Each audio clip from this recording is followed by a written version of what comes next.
మరి ట్రెక్ చేసేటప్పుడు ఫోన్స్‌కి ఛార్జ్ ఎట్లాగా? ఎలక్ట్రిసిటీ ఎక్కడికెళ్ళొస్తుంది? అసలు ఉంటుందా? మరి ఫోన్‌లో నెట్వర్క్స్ పరిస్థితి ఏంటి? I want to send video. Hey, hola. Hello everyone, welcome to trek series in Telugu. నువ్వు ఒక ట్రెక్ బిగిన్ చేసేటప్పుడు ఒక బేస్ విలేజ్కి అయితే వెళ్తావు అండ్ అక్కడ నువ్వు హోమ్ స్టేలో ఉంటావు. ఉంటే నువ్వు అక్కడ నుంచి పవర్ సప్లై తీసుకోవచ్చు అండ్ నో గ్యారంటీ, ఎందుకంటే ఒక్కొక్కసారి వెదర్ బట్టి అక్కడ పవర్ ఉండొచ్చు, ఉండకపోవచ్చు అనమాట. అప్పుడు ఏం చేయాలి?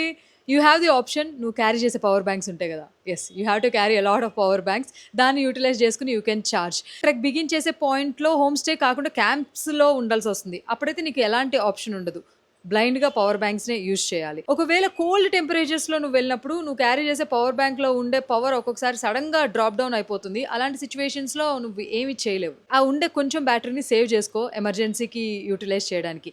మరి నెట్వర్క్ పరిస్థితి ఏంటి అని అంటే ఇలాంటి ఎక్స్పెక్టేషన్స్ పెట్టుకోకు. మోస్ట్ ఆఫ్ ది ట్రెక్స్లో నెట్వర్క్ ఉండదు, ఎక్కడో ఒక చోట ఉంటుంది, అది కూడా చాలా లైట్గా వస్తుంది.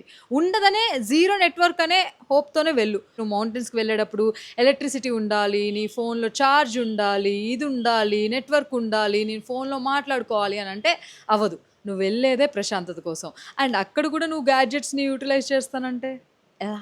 నాలాగా ఏదైనా ట్రెక్కి వెళ్ళేటప్పుడు ఫోటోలు దిగడానికి ఫోన్ కావాలి, లేదంటే వ్లాగ్స్ రికార్డ్ చేసుకోవడానికి గోప్రోలో ఛార్జ్ కావాలి అని అనుకుంటే you have to carry a lot of power banks and వాటిని మీరు జాగ్రత్తగా పెట్టుకోవాలి, ఎందుకంటే పోతాయి అండ్ అక్కడ అందరూ పవర్ బ్యాంక్ ఉందా అని మిమ్మల్ని అడుగుతూ ఉంటారు అండ్ ఆ పవర్ బ్యాంక్స్ అన్నీ మీరే మోయాలి.